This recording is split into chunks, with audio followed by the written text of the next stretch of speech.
দুর্ঘটনা কবলে শীতলকুচির বিজেপি প্রার্থী সাবিত্রী বর্মন প্রচার সেরে ফেরার পথে দুর্ঘটনায় বিজেপি প্রার্থীর গাড়ি। গতকাল রাত 12টা নাগাদ মাথাভাঙার শিকারপুরে দুর্ঘটনা ঘটে। সামনে ট্রাক চলে এসেছিল, যার ফলে রাস্তার পাশে জলাশয় উল্টে যায় গাড়ি। সঙ্গে থাকা কর্মীরাই তাকে উদ্ধার করে হাসপাতালে নিয়ে যান। একটি বেসরকারি হাসপাতালে ভর্তি রয়েছেন সাবিত্রী বর্মন। ঘটনার পিছনে তৃণমূলের ষড়যন্ত্রের অভিযোগ করেছেন বিজেপি প্রার্থী। অভিযোগ অস্বীকার রাজ্যের শাসক দলের। বৃহস্পতিবার অমিত শাহের রোড শো চলাকালীন যেটি ঘটনা ঘটেছিল, হরিশ চ্যাটার্জি স্ট্রিটের মুখে বিক্ষোভ দেখান তৃণমূলের কর্মী সমর্থকরা। সার্ভে বিল্ডিং এর কাছেও বিবাদে জড়িয়ে পড়ে তৃণমূল ও বিজেপি। নির্বাচন কমিশনের দাবি, ওই এলাকায় শুধুমাত্র বিজেপির মিছিলের অনুমতি ছিল, বিনা অনুমতিতে সেখানে জড়ো হয়ে মাইক বাজান তৃণমূল কর্মীরা। একেবারে ধুন্ধুমার পরিস্থিতি তৈরি হয়েছিল ঠিক সেই সময়।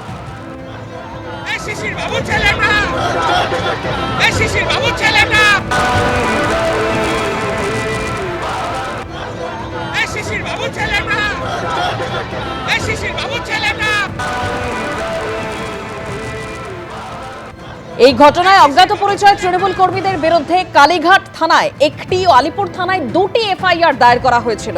এর মধ্যে একটি নির্বাচন কমিশনের অভিযোগের ভিত্তিতে ও দুটি পুলিশের শতপ্রণোদিত মামলা। আর সেই মামলায় ইতিমধ্যেই 38 জন তৃণমূল কর্মীকে থানায় হাজিরার নোটিশ দেওয়া হয়েছে।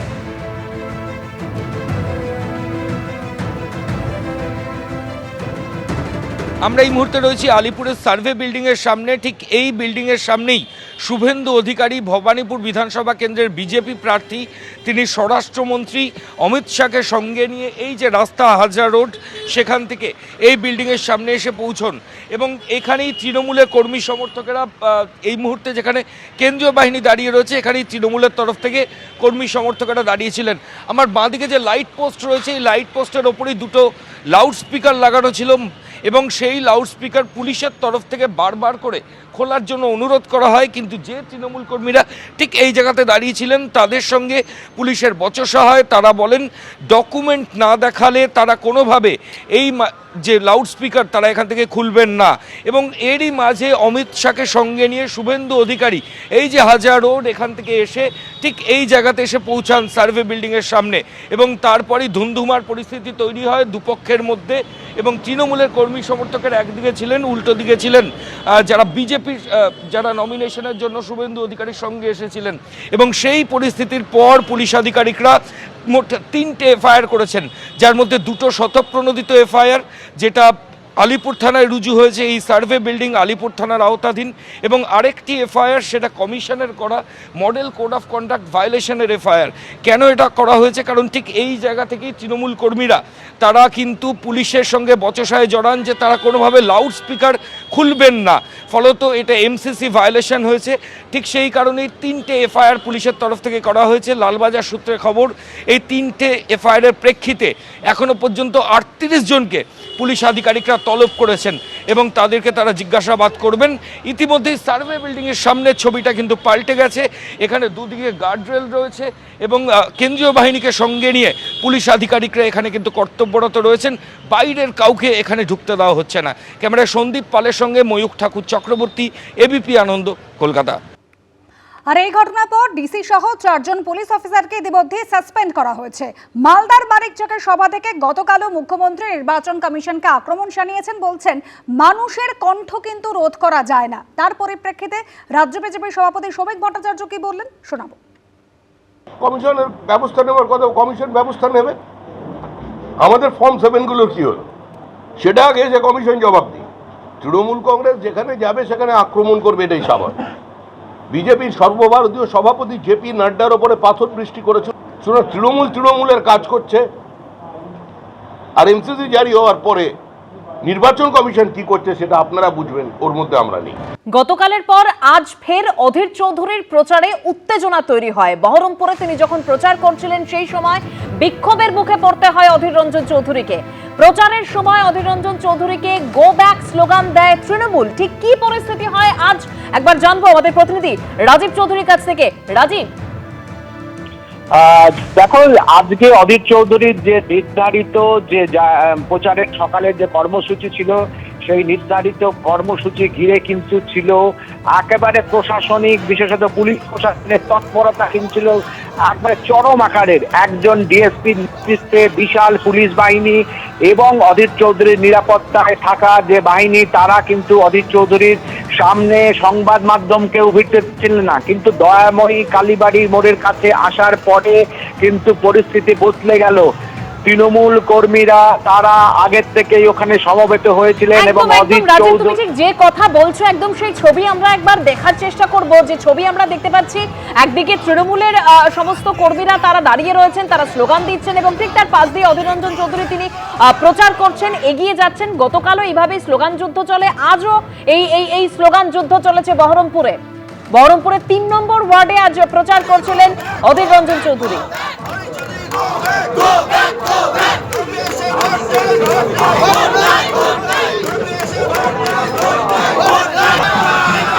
আমাদের প্রতিনিধি রাজীব চৌধুরী রয়েছেন আমাদের সঙ্গে। রাজীব, তুমি যেরকম বলছিলে, একেবারেই যখন ওই দয়াময়ী কালীবাড়ির এখানে যখন চৌধুরীর যে পদযাত্রা সামনে এসে পৌঁছয়, তখন একেবারে তৃণমূল কর্মীরা সোচ্চার হয়ে ওঠেন। আমরা কার্যত দেখি যে বহরমপুরের ডিএসপি রয়েছেন হেডকোয়ার্টার, তিনি এবং বহরমপুরে আইসি সহ বিশাল পুলিশ বাহিনী তৃণমূল কর্মীদের ওপর ঝাঁপিয়ে পড়েন, কার্যত একটা ব্যারিকেড তৈরি করেন এবং অধীর চৌধুরীর যে যাত্রাপথ, সেই যাত্রাপথে যাতে কোনোভাবেই গতকালকের মতো আর নতুন সংঘর্ষের চেহারা না নেয় তার জন্য তারা চেষ্টা করেন এবং সেখান থেকে অধীর চৌধুরীর কনভয়কে মানে একবারে যে পদযাত্রাকে সামনে এগিয়ে দেন। কিন্তু যে পরিমাণ তৃণমূল কর্মীরা বিক্ষোভ দেখানোর জন্য গো ব্যাক স্লোগানে একেবারে মুখরিত হয়েছেন, সেটা কিন্তু শুধু নজিরবিহীন নয় অধীর চৌধুরীর কাছে। একেবারে অধীর চৌধুরী এই ধরনের বিক্ষোভের মুখোমুখি পুনরায় হলেন এবং আজকে প্রশাসনিক তৎপরতায় কোনো সংঘর্ষ না হলেও গতকালের মতো কিন্তু যে উত্তেজনা তৈরি হলো সেটা কিন্তু বলার অপেক্ষা রাখে না।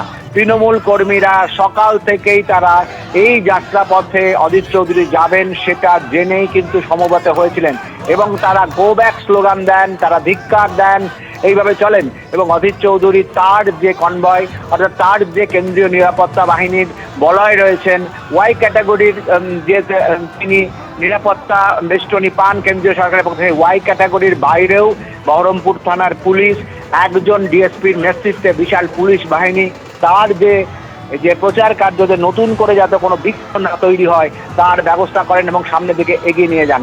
কিন্তু রাজনৈতিক তাপ উত্তাপ কিন্তু রবিবার সকাল থেকেও বহরমপুরে বাড়তে শুরু করেছে এই ঘটনাকে কেন্দ্র করে। অধীর, তুমি রাজীব চৌধুরী আমাদের প্রতিনিধি রয়েছেন আমাদের সঙ্গে। রাজীব, তুমি সঙ্গে থাকো। অধীর চৌধুরী গতকাল যেভাবে বাধার মুখে পড়েছিলেন, গতকালের পর ফের বিক্ষোভের মুখে পড়লেন অধীর রঞ্জন চৌধুরী। তৃণমূলের বিরুদ্ধে গতকালও অভিযোগ উঠেছিল, তার মিছিল চলাকালীন বাধা দেওয়ার অভিযোগ উঠেছিল এবং যেখানে অধীর চৌধুরী কিন্তু বলেছিলেন যে তৃণমূল যদি রক্তারক্তি করতে চায় তাহলে সেটাই হবে। আজ তিনি ৩ নম্বর ওয়ার্ডে প্রচার চালাচ্ছেন এবং দেখুন তার প্রচার শুরুতেই কিন্তু তৃণমূলের কর্মী সমর্থকরা তারা এভাবে জড়ো হয়েছিলেন।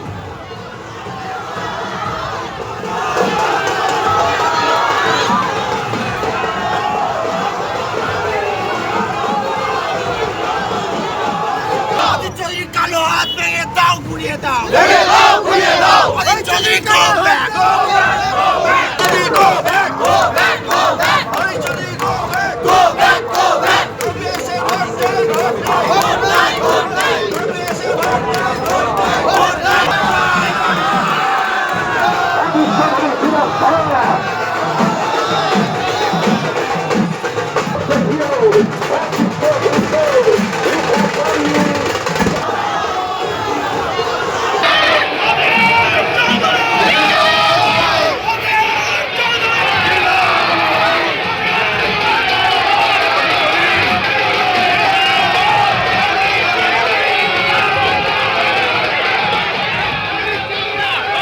গত দুদিনের ছবি রেখেছে আপনাদের সামনে। গতকালের পর আজ ৩ নম্বর ওয়ার্ডে আজ প্রচার চালাচ্ছেন অধীর চৌধুরী। একেবারে সকাল থেকে তৃণমূল কর্মী সমর্থকরা সেখানে জড়ো হন একেবারে হাতে পতাকা নিয়ে। আর গতকালের ছবি রেখেছি ১৯ নম্বর ওয়ার্ড, সেখানে অধীর চৌধুরী তিনি প্রচার চলাকালীন কিন্তু একেবারে উত্তেজনা তৈরি হয়, সংঘর্ষের পরিস্থিতি তৈরি হয়। দুদিনের ছবি পাশাপাশি।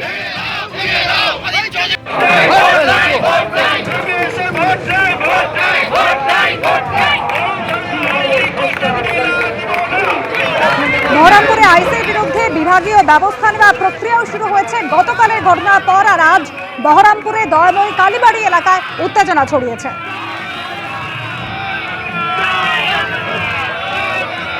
বহরমপুরে কংগ্রেস প্রার্থী অধীর চৌধুরীর প্রচারের সময় এভাবেই উত্তেজনা ছড়ালো গতকাল সকালে এবং আজ। রাজীব চৌধুরী আমাদের প্রতিনিধি রয়েছেন আমাদের সঙ্গে। রাজীব, গতকালের পর ফের আজ অধীর চৌধুরী তিনি তৃণমূলের বিক্ষোভের সম্মুখীন হলেন। গতকালের ঘটনার পর বহরমপুরে আইসি তার বিরুদ্ধেও তো বিভাগীয় ব্যবস্থা নেওয়ার প্রক্রিয়া শুরু হয়েছে। একেবারেই আইসির বিভাগীয় প্রক্রিয়া শুরু হয়েছে, কিন্তু আজকে সকালে ডিএসপি এবং আইসি যেভাবে ঝাঁপিয়ে পড়েছিলেন এবং যেটাকে একেবারে ছবিতে দেখা যাচ্ছে, না হলে আরো বড় অপ্রীতিকর ঘটনার কিন্তু ফের আজকে মুখোমুখি হওয়ার সম্ভাবনা তৈরি হয়েছিল। একবার ডিএসপির নেতৃত্বে বহরমপুর থানার আইসি এবং পুলিশ বাহিনী অধীর চৌধুরীর প্রচার কনভয় ছিল, সে একেবারে প্রচার কনভয়ের তারা সামনে ছিলেন এবং অধীর চৌধুরী হেঁটে যাচ্ছিলেন। এবং তারা যখন এই দেখেন যে তৃণমূল কর্মীরা রাস্তায় দাঁড়িয়ে রয়েছে, বিক্ষোভ করছেন এবং গতকাল মতো পরিস্থিতি তৈরি হওয়ার একেবারে সম্ভাবনা তৈরি হয়েছিল, তখন একটা তৎপরতার সঙ্গে এইটাকে সেই পরিস্থিতি থেকে কোনো ক্রমে কিন্তু আটকে দেন।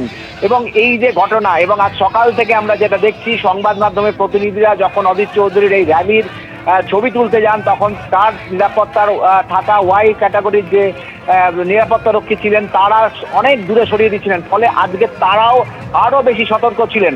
তার মাঝেই রাস্তার দুপারে যেভাবে তৃণমূল কর্মীরা সমবেত হয়েছিলেন এবং যে সংখ্যায় সমবেত হয়েছিলেন সেটা কিন্তু একেবারে নজিরবিহীন ব্যাপার। এবং তারা যেভাবে গো ব্যাক স্লোগান দিতে শুরু করেছিলেন, এবং রাজনৈতিক মহলের এটাই বক্তব্য যে অধীর চৌধুরী কার্যত একসময়ের বহরমপুর খাস তালুক, এই যে 3 নম্বর বা দয়াময়ী কালীবাড়ি অঞ্চল বা এই অঞ্চলটি একসময়ে কিন্তু অধীর চৌধুরী খাস তালুক ছিল, সেখানে তাকে ফের রোববার সকালের রবিবাসরীয় পদযাত্রায় তাকে ফের গো ব্যাক স্লোগান শুনতে হবে। এটা কিন্তু বহরমপুরের ক্ষেত্রে অধীর চৌধুরীর ক্ষেত্রে একটা নজিরবিহীন দৃষ্টান্ত হয়ে থাকলো। পরপর দুদিন এইভাবে বিক্ষোভের মুখোমুখি পড়লেন অধীর চৌধুরী। সকালবেলায় সকালের যে প্রচার, উনি মূলত সকালে 7:30 থেকে 8টার মধ্যে প্রতিদিন পদযাত্রায় তার একটা নির্দিষ্ট রুটে কিন্তু তিনি পদযাত্রা করে জনসংযোগ করছিলেন বহরমপুরে, এবং দুদিনই কিন্তু একেবারে তৃণমূলের বিক্ষোভের মুখে পড়লেন। আজকে যে জমায়েত ছিল গতকালের জমায়েতের প্রায় কয়েক গুণ বেশি, এবং মহিলারাও সেখানে উপস্থিত ছিলেন। এই যে গো ব্যাক স্লোগান দিতে তারা থাকেন। একদম রাজীব, তুমি ঠিক যে কথা বলছো যে আজকে গো ব্যাক স্লোগান দেওয়া হয়, একেবারে গতকালের ছবি এবং আজকের ছবি আপনাদের সামনে তুলে ধরেছি। রাজীব, তুমি আমাদের সঙ্গে থাকো। গতকালই ধস্তাধস্তির মাঝেই পড়ে যান অধীর রঞ্জন চৌধুরী, তাকে সেখান থেকে কোনোভাবে পুলিশ এবং কেন্দ্রীয় বাহিনী সরিয়ে নিয়ে যায়। আজকে 3 নম্বর ওয়ার্ডে তিনি যখন প্রচার করছিলেন সেই সময় ঠিক কি পরিস্থিতি তৈরি হয় একবার দেখাবো আপনাদের। Go back, go back, go back. Adhir Chowdhury go back, go back, go back.